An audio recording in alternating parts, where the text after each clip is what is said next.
The best way to feel more comfortable with an object-oriented programming style where you're writing classes that have a constructor and methods associated with it is to understand exactly what's going on when you make code that invokes a constructor or calls some methods.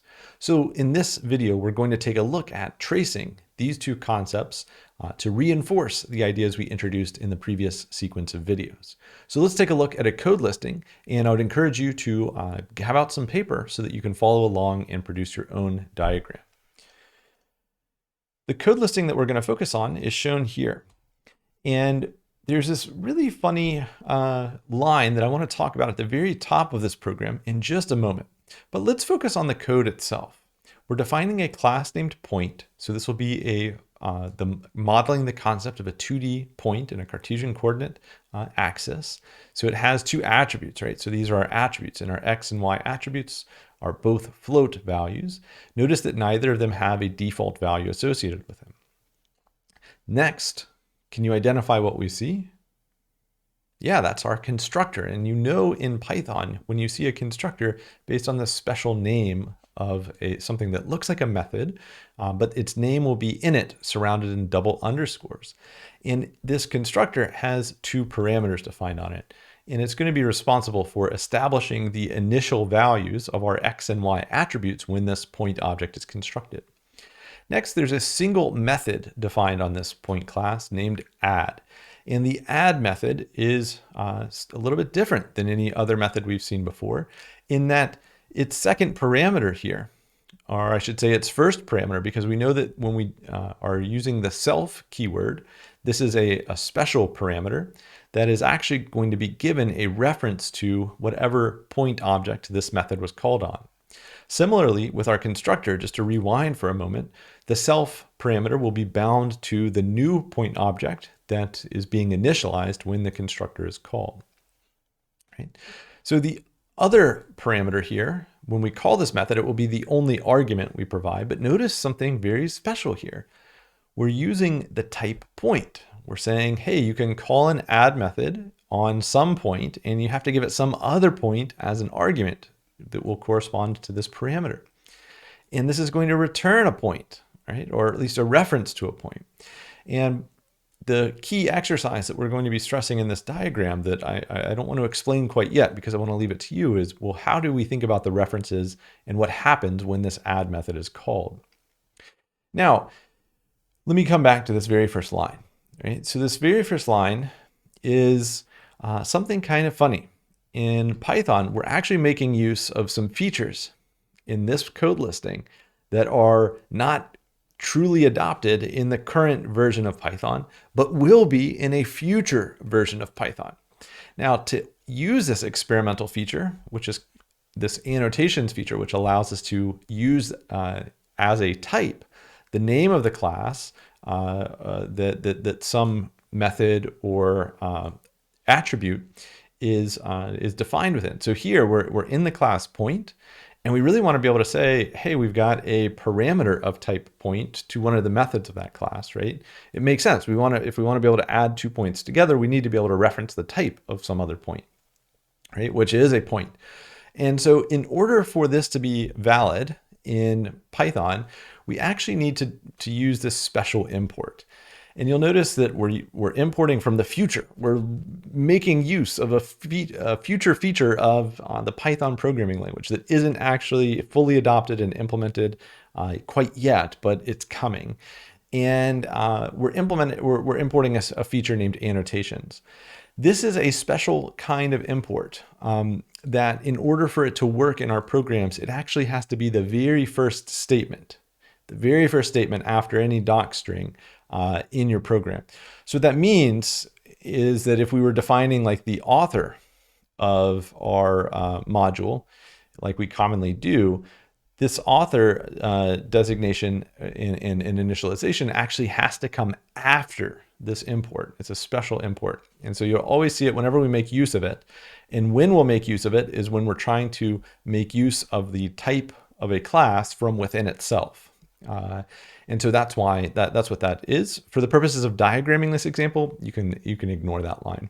So with that, I want to turn it over to you to try tracing through this and producing a memory diagram of what's going on when we evaluate the main function.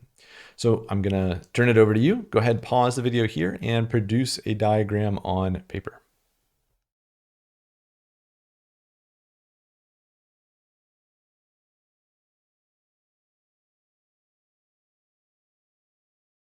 All right, so I'm going to go ahead and fast forward to the point of line 19 being reached. And so on my diagram, I've gone ahead and set up my globals frame. We've established the name point is bound to a class whose definition is here. We've established main as the function here, and we've set up a frame to jump into main. There are no parameters in main. The line that we called this function on was line 26, so that's our return address. That's where we'll go back to. And now we're ready to process the very first line. And what you'll see is that the very first line is something that looks like a function call. But when we go and look in our diagram to figure out, well, what is the name point actually resolved to? We look in our current frame and we see that there's nothing named point in our frame for main. So next we check globals, and globals, sure enough, has a point name defined in it. It's bound to the class defined on lines 4 through 15. So when you call a function that's bound to a class name, that means you're constructing a new object. And here we see that there are two arguments. So we need to see, okay, well, is there a custom constructor defined that takes two parameters? And sure enough, we've got this init constructor defined. And the self parameter, remember, is special. We'll set that up in just a moment. So this looks like a valid constructor call to a class we know about. Let's go ahead and set up this particular constructor call on our stack. And you'll notice that I'm not going to set up the variable a yet. Once this constructor returns, that's when I'll bind a to whatever gets returned by our constructor. Okay, so we're calling the point constructor, so point, and then hashtag to say, okay, we're calling something with endpoint, and the init is the name of the function or the constructor. The return address that we'll go back to is line 19. And there's two parameters we need to set up. We need to set up the x parameter. And actually, before I do that, let's go ahead and knock out the very first parameter, the self parameter. So remember, the purpose of a constructor is that before this init method is called, the programming language is going to set up a point object on the heap. And it will have any default values associated with it. But in this case, there are no default values. So I'm just going to go ahead and set up my point object with these two attributes, x and y. And I'm going to set up a reference named self to this particular point, right? And so self is the special parameter that will be bound to this point. And then the x parameter is going to have a value of 1.0, and the y parameter will have a value of 2.0, right? So we've set up our frame and we're ready to go jump into the constructor. So now we jump into the constructor and we see self.x is assigned x, right? Well, self is this reference to a point. And when we use the dot, we're saying follow that arrow, and x is going to be assigned whatever x is. So x is 1.0, so this point's x property or x attribute is going to be initialized to 1.0. Same idea with the second line here. Y's value is 2, so we're saying 2.0 is being assigned to self.y. Well, self.y is this space in memory here, so self.y is going to be 2.0, right? When we reach the end of a constructor, there's an implicit understanding that it's ultimately going to evaluate to or return a reference to this object we just set up. So I'm going to set up my return value here is going to be a reference to the same object that self was, right? It's always going to be the same thing that self referred to. Okay, and so now that's being returned to line 19, right? So line 19 is right here. So we're saying this expression evaluates to this object or a reference to this object. So that's what A is going to be initialized to, right? So I'm going to go ahead and set up the name A in main will be bound to this point we just constructed, all right? I'm going to carry out the same set of steps for B. I'm going to pause the video here and be right back to be able to jump ahead to it so that we can follow those same steps and then get to the bread and butter of this particular exercise, which is the method call right after it. So I'm going to fast forward to that, just one sec. All right, so I've added a frame for the second construction of a point that ultimately is bound to B. So the frame that you're seeing here was the construction of a point who had arguments 3 and 4 to its parameters. And it resulted in a point object on the heap whose X and Y attributes were 3 and 4 respectively, right? And B was being assigned a reference to it. So B now refers to the second point that was constructed. And I've moved through these two constructions, right? Now, for the purposes of diagramming in the way that we practice in this course, I would encourage you to leave those two frames as you see them on your paper. For the purposes of me tracing through this slide, I'm going to eliminate those two frames so that I have room to work on the next set of steps. Technically, if we were thinking about how does the computer or the programming language process move through our program, once a frame has returned, it kind of disappears. But in our diagrams, we leave them there to show the history of work that allowed us to reach a point in the completion of our program. All right, so I'm going to go ahead and just remove these for now. You should leave yours on your diagram or on your diagram. And maybe I'll just make a little box that shows that there's extra things that happen here. So this ellipsis is going to be what we just removed, right? So that you would still have those boxes there. And so now we reach the line that's really the most important in this example to understand how it works. And this line gets to the heart of, in the evaluation of the add method, gets to the heart of some really important object-oriented principles and mechanisms for evaluation. So we know in an assignment statement, we've got to evaluate the right-hand side of this expression first, right? And we've got a complex expression here. We've got a method call, and we know that it's a method call. How? Well, we look at this expression, we see that there's something that feels like a function call, but just before it, we see some name and then a dot, or some value and then a dot. So we say, well, okay, what is A in our main frame? And that's going to be the current frame we're working in, because this is the frame that hasn't returned yet. It hasn't finished its job. We're still processing it. So A is bound to this point whose X is 1 and Y is 2. Right? A is this reference, right? This arrow, this pointer. In B, okay, so that's an object, or A refers to an object. When we say dot, we go and we actually look at that object value, and then we're trying to add, well, B, what is B? B is a reference to this other point object. So A and B are distinct references to two different points, and we need to set up this method call, all right? So first, when we reach a method call, we say, okay, well, what's A's type? A is a point object. So we look at the point class and ask, does the point class actually define a method named add? And sure enough, that method is defined here. So every point has the ability to, you can call the add method on any point object. And so, okay, then we check, do the parameters make sense? Well, self on a method call is always going to be whatever object this method was called on. So in this case, it would be the object where X is 1 and Y is 2. So self is going to be a reference to that very first point we constructed. And the second, or this parameter, B, is going to be bound to whatever the argument B is. So this other point will be bound to the point whose values are 3 and 4. I'm actually going to switch colors to trace out this next method call. All right, so we're ready to call the add method of point. So I'm going to set up a frame for point add. That's the method that's being called. And the return address is going to be line 21. All right, and so now we need to set up these parameter names. So self is going to be a reference to this very first point object, right? And we know that because this method was called on A dot in main. So A is this reference to this point. So self is going to be that same reference to that same point, all right?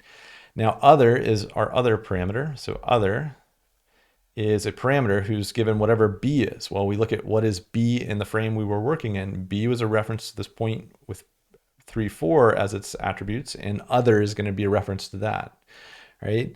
I would encourage you, if mapping these two references to the correct points on the heap was confusing, I would encourage just pausing, going back through that slowly, and convincing yourself of the connection between what A was in main being assigned to self, and that's part of the method call process, right? So that when we call a method on some object, whatever object was being called on, a reference to that same object will be assigned to the self parameter.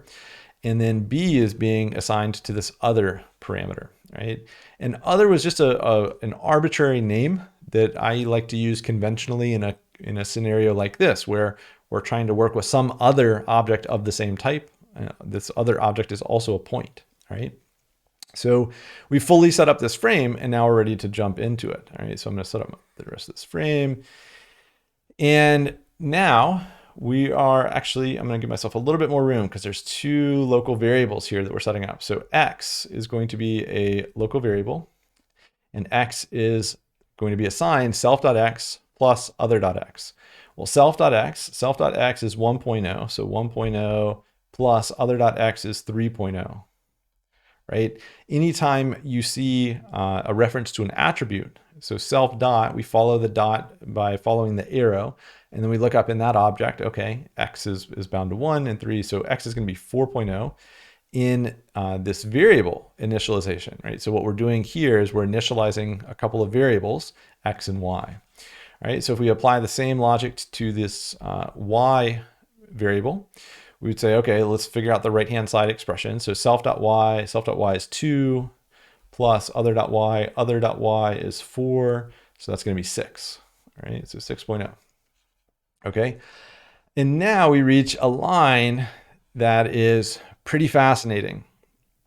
So we got to break this down. Remember, a return statement returns an expression. Oftentimes we've stored some result in a variable and we return that variable. But there's nothing that stops us from returning the result of a function call, or in this case, a call to a constructor, right? So if we want to evaluate this particular expression in order to be able to know what is it that we're actually going to be returning, right? What is the return value of this call to add? Well, we need to evaluate this expression. So we say, okay, well, what is point? There's nothing named point defined in this add method's namespace, right? We've got self, other, x, and y. So we look in globals and we say, yeah, point. We know it was this class. It was defined on 4 through 15. So this looks like it's going to be a constructor call. And we would check, do the arguments line up with the parameters, right? So these are the parameters of constructing a point. We know that they do at this point in the evaluation. So let's go ahead and set up a constructor, all right? And hopefully I can squeeze this in. This might be kind of small writing by the time we get to the bottom of it.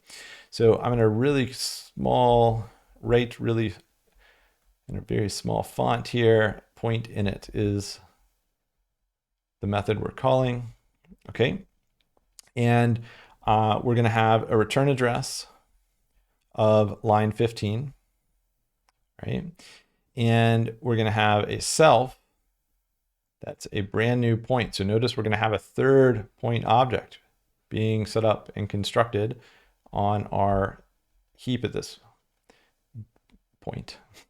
And it's got two attributes, x and y, just like every other point, because that's the implication of having attributes defined on a class. Okay, and so then we have our x and y parameters that will be passed in to this function from the arguments. So what are our arguments? Well, x in this frame where this function call is, or this constructor call is coming from, has a value of 4. So we're passing 4.0 in, and then y has a value of 6. So we're saying y is going to be assigned to the constructor call that's happening. And so that's going to have a value of 6.0. Okay. And now we've set up this frame. So we're ready to jump in to our constructor. All right. So we jump into the constructor, and we've been through this before, but let's think through it one more time. We say x is currently 4.0. So 4.0 is assigned to self.x. Self.x is going to be 4.0. And y is currently in this frame 6.0, so y is going to be assigned to self.y, which is this area in memory here, so 6.0. And we've reached the end of a constructor. When we do that, we say that, okay, the return value is going to be a reference to the point that we just constructed, right? So we're returning that point back to line 15, which is right here. Well, notice we're not storing that particular reference in a variable or anything, but what we're saying is the return value of calling this add method is in fact going to return a reference to this brand new third point that was constructed. And where are we returning that reference to? Well, the call to add came on line 21, right? So we're returning this reference down to here. So line 21 is this particular line of code. This method is what we just processed. And so we're saying, okay, the reference that was returned to that method call is going to be assigned to the variable named c that hasn't yet been established in main. So c is going to refer to this new point that was constructed. All right. And so now When we reach line 22 and we try and evaluate, okay, well, what does this print statement evaluate to? Notice at this point in our program, the mainframe that we're processing has access to 3 references to points, A, B, and C, each reference unique point. So there are 3 point objects in our program on this line of code when we reach it. And we're specifically referencing C dot. So if we're printing out, well, what is the output of this line? The output would be an open parenthesis. And then remember, with an F string, we're dropping C.x in. So C.x is 4.0 and C.y is 6.0, right? And so that would be the output of our program. When we reach this point in main, there's nothing else left for us to do. So we return none back to where we called the main function from on line 26, and then our program would be completed. So the key ideas of this particular exercise are being comfortable tracing through a constructor call and understanding the implications of why you would have a constructor and its purpose. And then really what's trickiest about this, and what I would encourage you to spend some time tracing back through again and seeing if you can reproduce it if you couldn't the first time around, is how a method like this works. And this is a method that has a lot of important concepts illustrated in it, right? Not only is one of the parameters of the same type as the class it's being defined on, right? So this means when we call the add method, we're calling it on a point and we're giving it some other point as an argument, but it also produces a third point as a result. And in this case, you saw the process of constructing a brand new point from within a method. And this is a not uncommon thing that you'll see in object-oriented libraries. And so this add method has the result of, give me 2 points, and I'll give you back a reference to a brand new third point that you can then use that's each of its components added to one another. All right, so that's all we've got on this particular diagram. Great work on this. And in the next video, we'll be looking at an example application of a class just like this in a simulation.